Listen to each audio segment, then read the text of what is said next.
Saúde no ar. Informação na dose certa.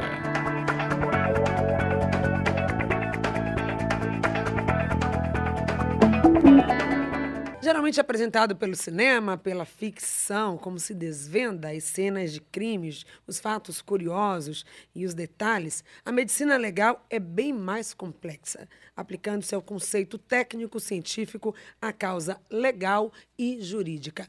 7 de abril é o dia do médico legista ou do perito dessa especialidade. E é sobre esse o tema aqui no nosso programa Saúde no Ar de hoje. A gente recebe com muito prazer e muita curiosidade também o médico legal, o perito, Dr. Mário Câmara, ele que é diretor-geral do Instituto Médico Legal Nina Rodrigues. Muito prazer, obrigado pela presença. Oi, bom dia a todos. Obrigado pelo convite nessa data que é o dia do médico perito. Eu queria parabenizar meus colegas, médicos peritos legistas do estado inteiro e parabenizar também a vocês, que hoje também é o dia do jornalista, né? Agradeço essa homenagem que vocês fizeram aqui a gente. Pois é, então vamos conversar, né, sobre essa profissão, o perito médico legal, ou como é conhecido popularmente, o médico legista. Como é que ele se forma, em que área de atuação ele atua? Eu vou falar rapidamente sobre a situação do IML na polícia, né? O Instituto Médico Legal ele faz parte do Departamento de Polícia Técnica. A Polícia Técnica faz parte do Sistema Policial Civil. Então, na Polícia Técnica, nós temos o Instituto de Criminalística, onde se faz balística, fonética forense, grafotécnica. Nós temos o Instituto Pedro Melo, que trabalha com identificação civil e criminal, que faz os RGs no SAC e tudo. Nós temos o Laboratório Central de Polícia Técnica, que faz todos os exames laboratoriais criminais do Estado. A Diretoria do Interior, que trabalha com todas as regionais nossas da Polícia Técnica no interior do Estado. E nós temos o 5º Instituto, que é o Instituto Médico Legal. É o instituto mais antigo da Polícia Técnica. Surgiu antes mesmo da Polícia Técnica. O médico legista, antigamente era chamado assim, hoje é chamado de perito médico legal.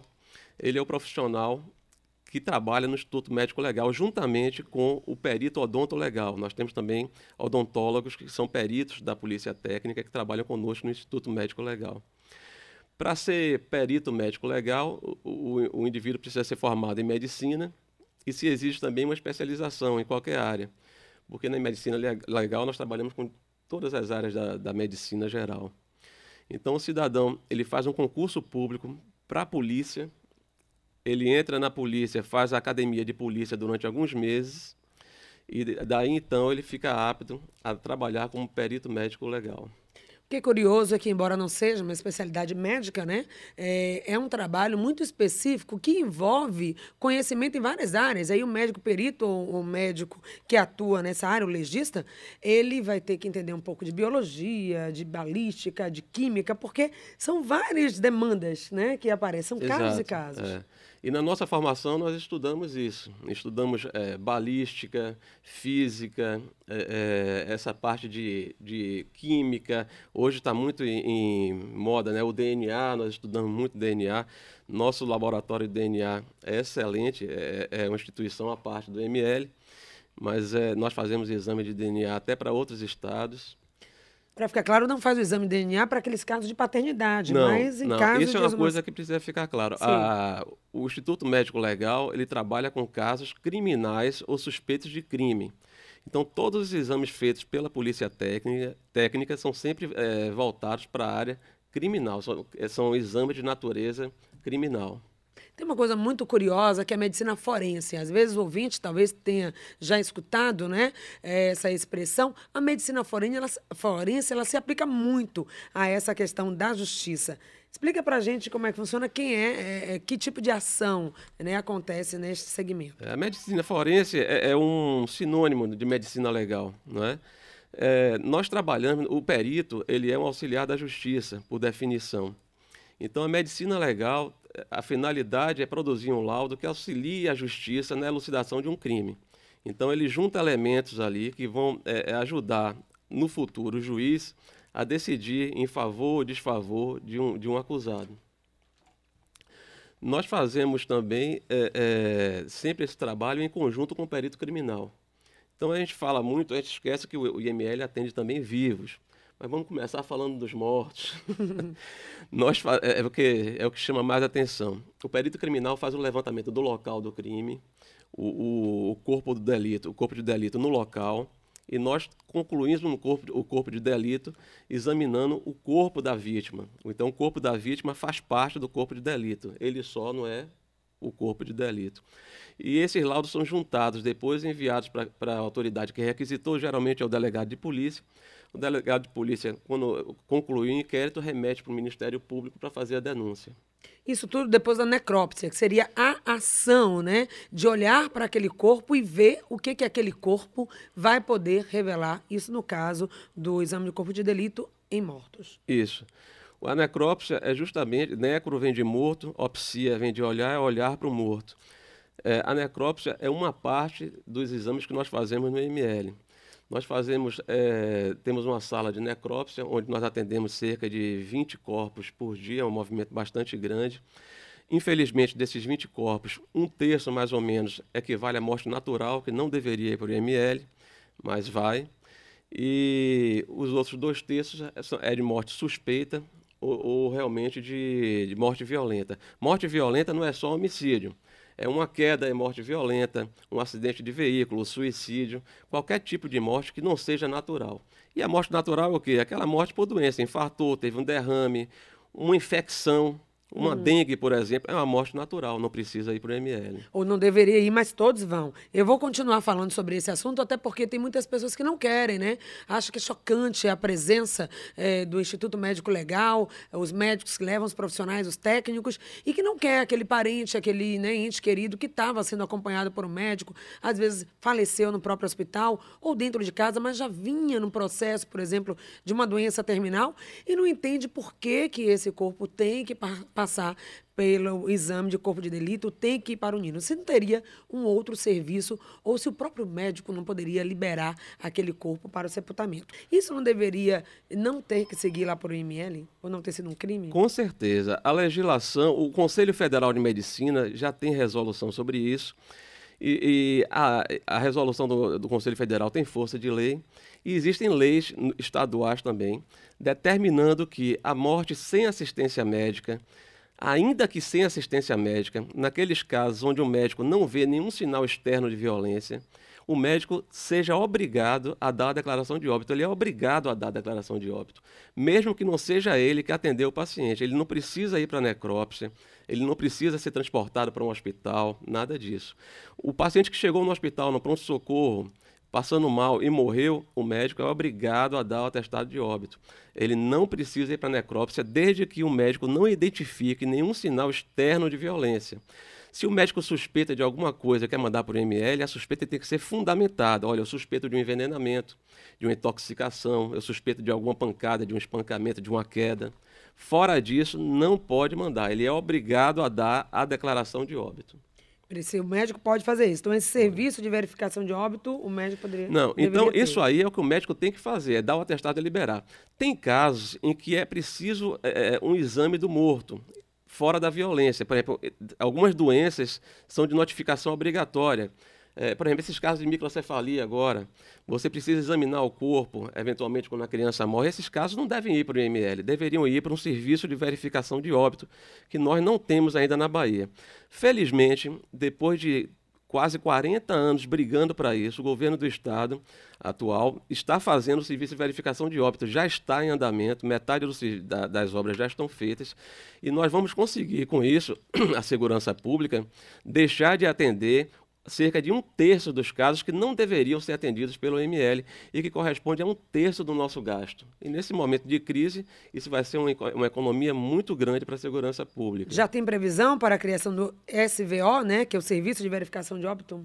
Já, as obras estão em andamento. Eu soube ontem que o governador pediu prioridade e acredito que em poucos meses deve estar sendo inaugurado. Não tem uma data de inauguração ainda, porque quem toca essa obra é a Secretaria de Saúde, não é a Segurança Pública. E tem várias áreas, né, Maria? Antropologia forense, tanatologia, vitimologia, cada um na sua especificidade vai fazer a sua atuação. Exato. Nós temos dezenas de coordenações na Polícia Técnica, mas eu vou me ater aqui ao IML. O IML ele não trabalha só com morto, não. Ele trabalha com vivos, também, pessoas vivas. São as pessoas, vítimas de agressão, né? Nós fazemos exame de lesões corporais. As pessoas que são vítimas de crimes sexuais, tanto homens como mulheres, nós fazemos o exame para caracterizar a agressão sexual, coletamos material para o DNA. Exames de embriaguez, exames de drogas, né?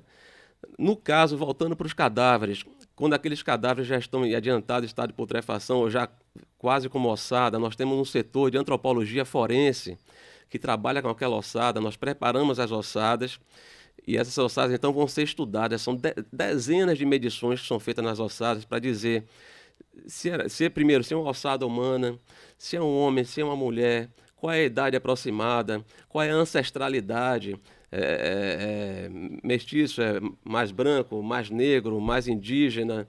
Nós procuramos ver a causa-morte mesmo naquela ossada, fazemos a identificação na arcada dentária para tentar identificar aquele sujeito, coletamos material para DNA também da ossada.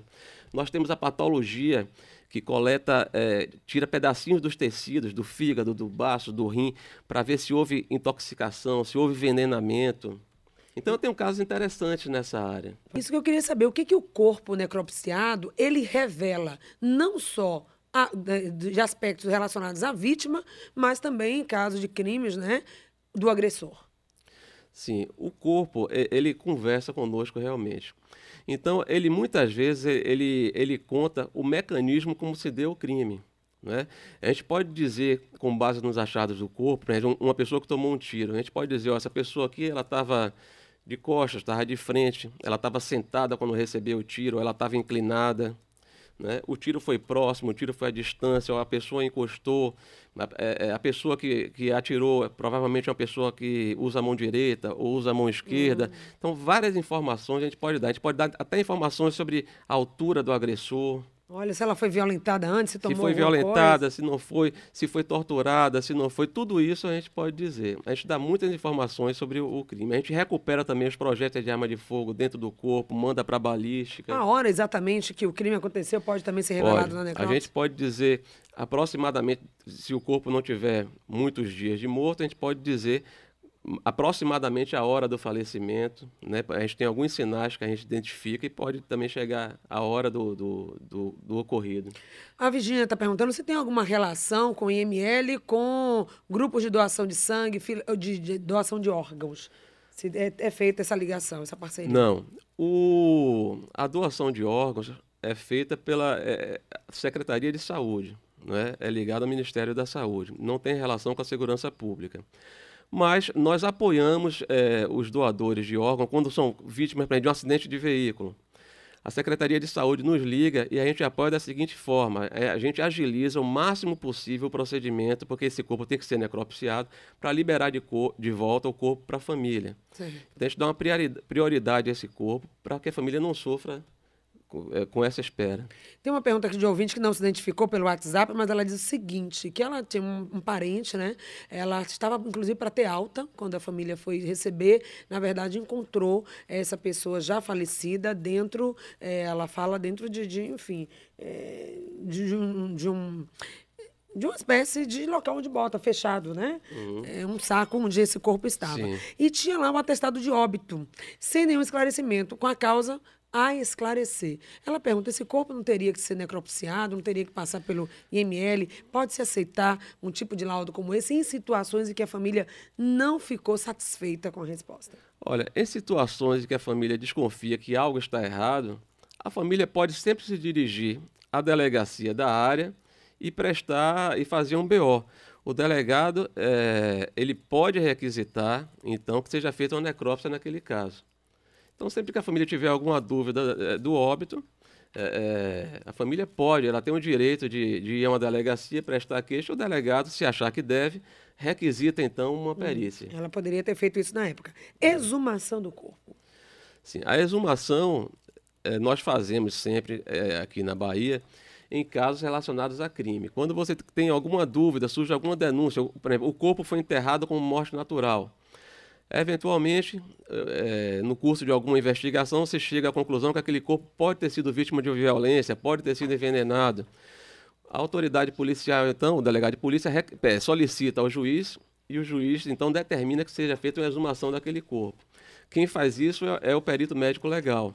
Nós vamos, na presença da autoridade que requisitou, ao cemitério. O diretor do cemitério tem que estar presente, tem alguns procedimentos formais que têm que ser cumpridos ali. Nós tiramos aquele corpo do túmulo, levamos para o IML, fazemos todo o exame que tem que ser feito, depois devolvemos ao cemitério. Não é um procedimento muito frequente, mas ocorre eventualmente. Geralmente ocorre naqueles casos em que o interior do estado, onde o sujeito teve uma morte violenta e por algum motivo foi enterrado como morte natural. Isso às vezes ocorre no interior do estado. Já quase finalizando, então, o nosso bate-papo, os tipos, né, de material que vocês analisam e o que é que vocês já encontraram de curioso ao longo dessa profissão. Estou recebendo muitos ouvintes aqui parabenizando e dizendo, nossa, que profissão bonita, rica, com tanta informação. Nós tivemos casos interessantes. Teve um caso ali na Centenário, na Vida Centenária, um senhor era um mendigo, pedia comida ali nas casas de junto e tal. Um dia esse senhor ele morava em cima de uma árvore. Faleceu em cima da árvore. Ele já era mais idoso e todo mundo pensou que era morte natural, mas o delegado desconfiou e mandou para a perícia. Nós, então, quando examinamos o corpo, que abrimos o estômago, encontramos chumbinho, que é um veneno, né, o carbamato, no estômago desse indivíduo. O delegado, então, investigou e descobriu que uma moradora da região tinha dado um prato para ele de alimento com chumbinho, porque não gostava do mendigo na região. Teve um caso interessante de um homicídio. Eu não vou citar o nome aqui agora, mas o corpo da vítima foi jogado num poço. Foi um crime de muita repercussão, a imprensa deu muito em cima e cobraram muito a gente, quando o bombeiro devolveu esse corpo para o IML para ser examinado, a alçada, cobraram muito que a gente expedisse logo o laudo. E a gente precisava do resultado do exame do DNA. Então a imprensa cobrava, os políticos cobravam. E os antropólogos falaram, não, só vamos liberar o laudo quando tiver o DNA de cada pedacinho de osso desse. E aí, depois de alguns meses, quando chegou o resultado do DNA, porque demora muito, nós vimos que, na verdade, eram 3 corpos e não só um. Então, tivemos que voltar ao poço, cavar mais o poço e soubemos que ali eram 3 homicídios e não apenas um homicídio só. Esse foi um caso interessante. A semana passada nós identificamos um crime, graças à Corregedoria da Polícia Civil, que mandou uma pessoa cujo irmão tinha desaparecido já em 2010, há 6 anos, e essa pessoa foi lá, conversou com os antropólogos, o médico legal que faz a antropologia forense. Nós temos lá no sistema de computador um relato de cada ossada, dizendo que a ossada provavelmente é de um homem negro de tal idade, que faleceu em tal época. Temos esses dados todos. A família deu os dados da pessoa desaparecida. Nós encontramos no computador uma ossada semelhante, fizemos o DNA e houve compatibilidade e descobrimos que o corpo pertencia ao irmão da senhora, que foi assassinado até por um policial, está sendo investigado na Corregedoria. Então, nós temos essas vitórias que nós consideramos na perícia, não é? E que, às vezes, para a família, para quem está buscando uma resposta, isso acaba sendo tudo, né? Não traz um ente querido, mas traz um alívio na certeza do dever cumprido, que a justiça foi feita. A gente quer agradecer muito a disponibilidade de estar aqui com a gente durante esse tempo, batendo papo, do diretor do Instituto Médico Legal, Nina Rodrigues, o médico perito médico legal, Mário Câmara. Obrigado. Obrigado, agradeço muito a oportunidade. Lembrando ainda que a medicina, todos os procedimentos realizados no Instituto Médico Legal são gratuitos, nada lá é cobrado e nós estamos à disposição de qualquer pessoa que queira tirar qualquer dúvida conosco lá mesmo. Tá, então, parabéns a todos os médicos peritos pela data e a gente agradece a todos que fizeram com a gente o programa Saúde no Ar de hoje. Saúde no Ar. Informação na dose certa.